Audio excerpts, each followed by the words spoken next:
10. 3, 2, 1, action. We're here shooting Nightmare on Elm Street again with an iPhone.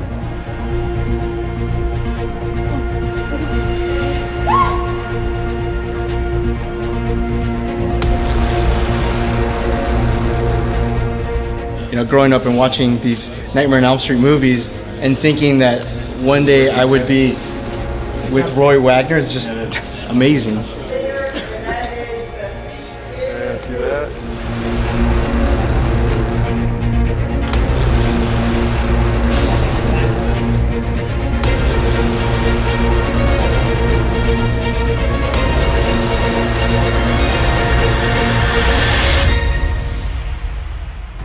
We had this crazy idea that we would recreate something I did in 1986. You might wonder what I'm in this crazy, decrepit old hallway. Well, it will be once we get it finished. But we're in this hallway because this is one of the sets that we shot Nightmare on Elm Street Dream Warriors in. And we're going to recreate a scene, but we're not shooting on film. Nor are we going to be shooting it with the top-end cameras or any of the normal standard digital cameras.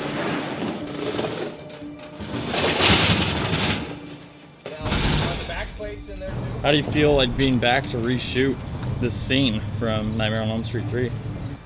Brings back some nightmares. I was the gaffer on the first Nightmare on Elm Street 3, and now we're recreating those scenes from over 20 years ago, using LED lights and a iPhone as the camera. The technology has changed. It can be really difficult to bring your company or your department up to speed overnight. But these are a good group here. And we're going to try to scare all the little kiddies. Do what's called a popcorn thrower. You know, when something happens, they throw their popcorn.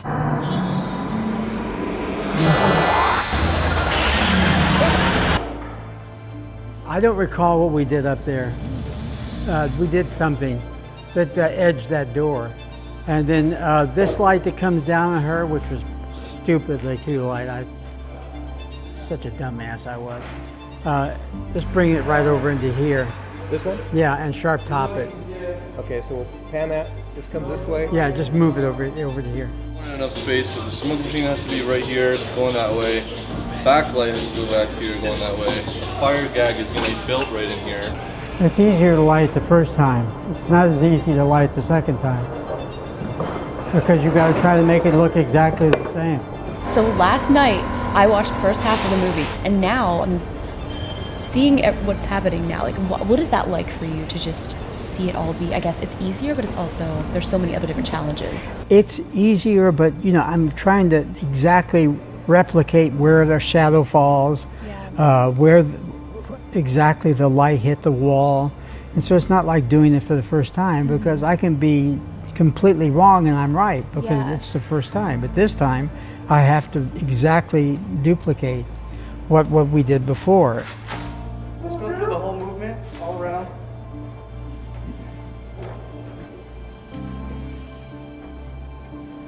So we see stairs, Yeah. and like cross being right there, and it's cut. But we need to get rid of that, all this stuff here. We're rebuilding that, right? Yeah. As soon as we rebuild this, I think we're pretty close. I have more control when I take it further away from the light. Don't tell anybody, I'm actually touching all the equipment myself because she's so tall. And keep going back. And you walk When I started as a director of photography, we didn't have stand-ins. We were lucky enough to have the actors. And so I got to where I would put my hand up so I could see the key. You could see the shadows, the fill side, and any kind of edge light or top light that I had. Here we go. This is the day that we're shooting, recreating what I did in 1986. This is our one and only shoot day, where we're going to recreate a scene that took us about a week to shoot in 1986. All right, atmosphere is looking good, guys. Here we go. Everyone to our first positions. Set. And action. Little girl? All right, let's go back to one real quick. The focus did something weird. And Son of a. Resetting. Action.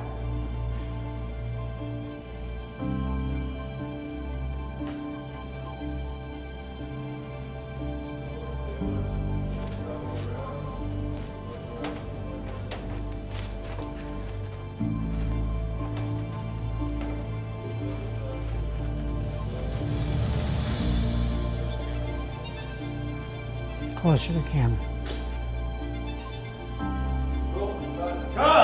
Using the iPhone as a camera is rather interesting for someone that's used to carrying 100-pound cameras all day long. It makes you like more at one with the camera. And the device that we're mounting it with is quite nice. It's really easy to use.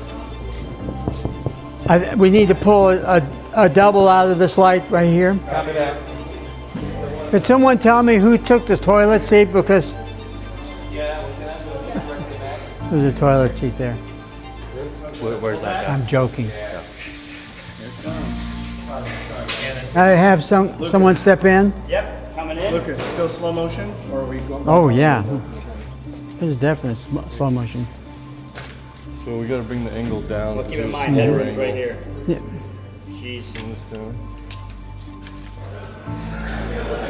A lot of times, if you take a look down here, look down the hallway, I don't have to light her at all because I've lit the wall behind her. And so instead of having all these different things to light her, all I have to do is emulate what we had before. And you'll see her all the time because she's got that wall lighting her, separating her. Let's watch this. All right, you're ready, sir. All right, guys, settle, please. Here we go. Rehearsal is Rolling. Speeding. Don't cover my name. Mark it. For Apple, take two. Mark. And action.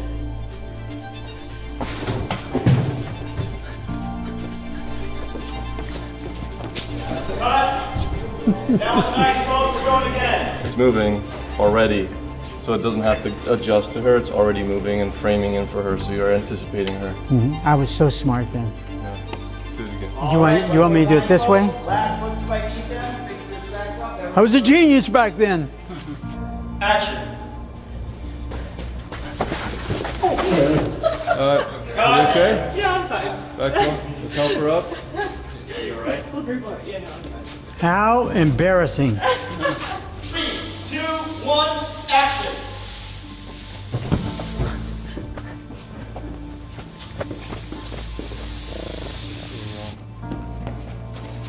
Go. That way I see the shoulder, because the camera's that way, yeah. I mean, you can fall back here, but then show me the sweater. 3, 2, 1. Keep go. Before color grade? After color grade. This is the first time I've ever used Resolve for, obviously for an Apple product. I've used DaVinci for Blackmagic cameras and for other cameras. Obviously, when you're using a phone as a camera, there are certain anomalies that are present that normally are not a problem just for a phone user. But when you're doing high contrast production work, they become much more interesting. I'm really looking forward to seeing how this color times out. So this is the boiler room that we see in that scene where Freddy takes all of his victims, and we had to kind of study the original film to get an idea of what the textures that they used, what materials the original crew used, and kind of try to adapt it to what we have available now. This is so similar to Nightmare because we were shooting sound, and yet all the time there was construction going on. We never finished construction on that film all the way through the film because you could hear saws going off and hammers and all that, and you'd have to have everything quiet. It was the loudest set I've ever been on in my life. And so it's funny, I'm hearing all that going on here, and it's bringing back memories of how crazy it was.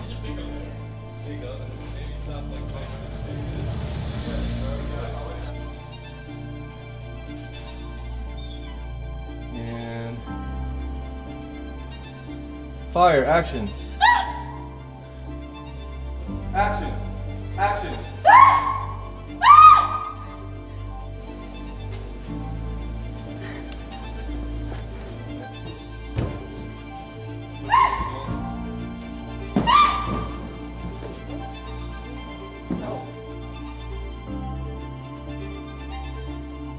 If I just have one light pointing back down into the sludge, it'll be a pinpoint of light, and the rest will go black.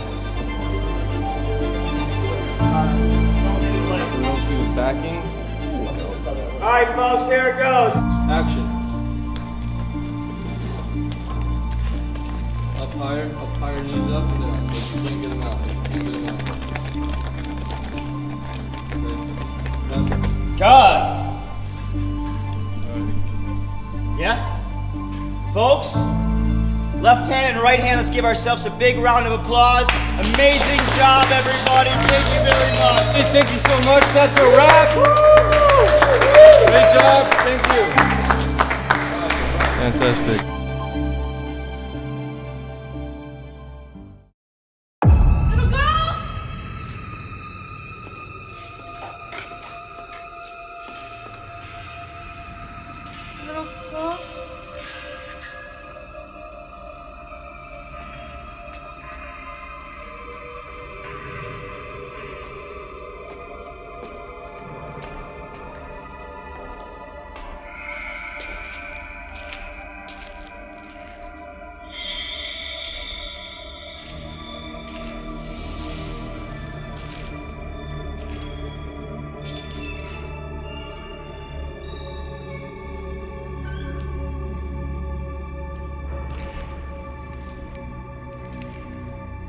This is where he takes us. Come on, we're going.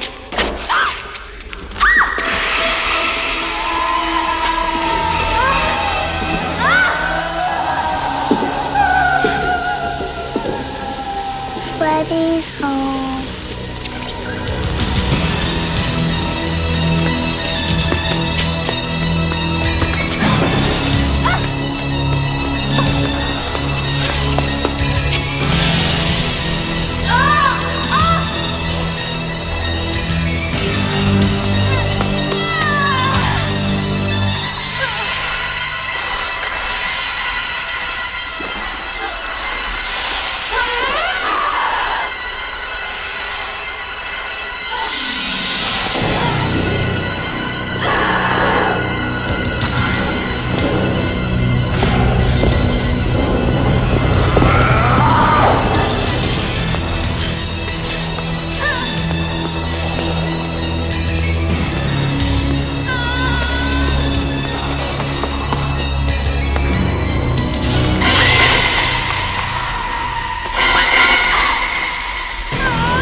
Tonight, we went to what might be considered absurd. Here's the problem. This new camera is meant for consumers. But anybody that knows my work knows that I'm a dynamic exposure cinematographer. I shoot with strong highlights and very dark shadows. And it really turned out incredibly well, much, much better than I thought it was going to turn out. The great adventure for me, and I hope for you, is that you will join me on YouTube to watch not only my conversations with other filmmakers, but watch my journeys and my playtime with new technologies, new tools, old tools, and trying to find new ways of using them. So please join me on YouTube for Beyond the Darkness. And I suspect Scarlett will be here for most of it. Thank you very much.